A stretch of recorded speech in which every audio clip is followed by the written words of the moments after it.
Mga boss, pabor ka ba sa mungkahing tanggalin ang Senado at Kongreso? Oo, wag.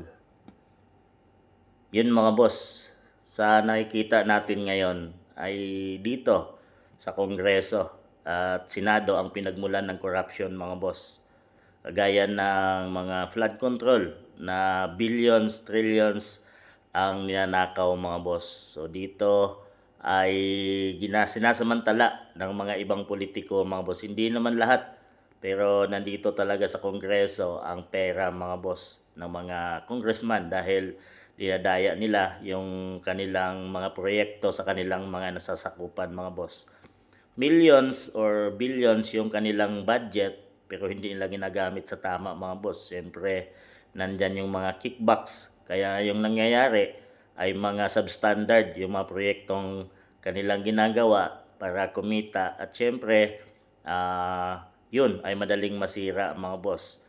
Dito rin sa Kongreso ay yung maraming mga representatives na hindi karapat dapat mga boss at kagaya ng mga akbayan, makabayan, blocks na nandyan mga boss na sinasabing mga founder ng mga makakaliwang grupo. So, imbes na tinutugis natin dahil sila yung nagpipinance sa mga kabataang makyat ng bundok, kabundukan mga boss, eto, nakikinabang sila sa pera ng taong bayan dahil nandyan sila bilang representative mga boss.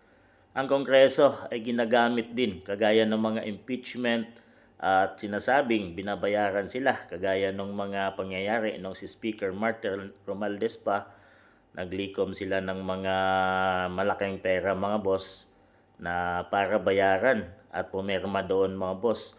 So nagagamit siya sa mga political na ambisyon ng mga ibang tao na gustong maupo at ayaw maalis sa pwesto mga boss.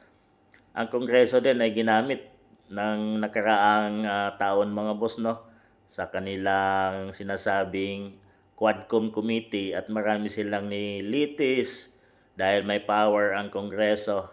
Pag nasa loob sila ay di sila pwedeng magalaw mga boss na para bang mas matibay pa sila sa mga judge natin at sa mga korte at husgado mga boss. So maraming nasamantala at na-abuse yung kapangyarihan ng Kongreso mga boss.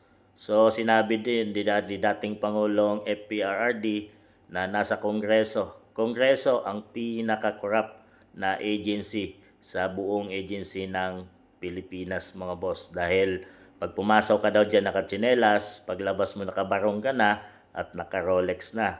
So maraming pera ng taong bayan na nandyan sa Kongreso at hindi nagagamit ng tama mga boss. So kagaya lang itong mga nakawan dito sa flood control projects mga boss at itong mga impeachment trial na wala nang katapusan na tinutugis ng mga congressman mga boss. Imbes na gumagawa ng batas lang ang Kongreso, so parang nagagamit sa political na ambisyon mga boss.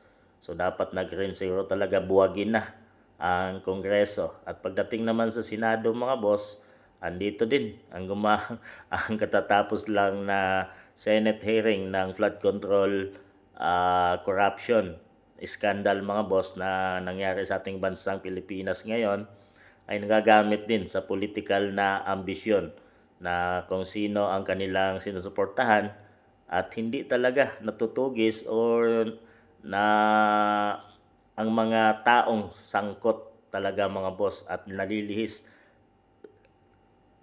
ang kanilang investigation mga boss no.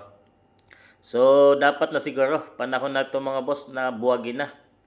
At sinasabi pag binuwag ang Kongreso at Senado mga boss ay malaking pera ang matitipid ng bansang Pilipinas mga boss. So talagang siguro magkakaroon na tayo ng asenso or magiging tahimik na ang ating bansang Pilipinas pag ito ay alisin na mga boss. Dahil sa ngayon sa nakikita natin ay nagagamit ito sa mali at hindi sa talagang totoong function ng Kongreso at Senado sa ating bansang Pilipinas. Ibinoto sila ng taong bayan pero yung iba ay nagpapayaman na dyan mga boss. Hindi naman lahat pero sa nakikita natin ngayon, grabe, sagana na ang corruption na nang bumula sa Kongreso at nasa Senado mga boss. It's time na siguro na buwagin yan mga boss para naman makatikim ng sagana at maayos na panukulan or maayos na katiwasayan ang ating bansang Pilipinas dahil ang Kongreso at Senado ay ginagamit sa mga taong may ambisyon para di maalis sa pwesto mga boss. Sa inyong palagay, payag ba kayo na buwagin na itong Senado at Kongreso sa ating bansang Pilipinas? Kayo na humusga mga boss.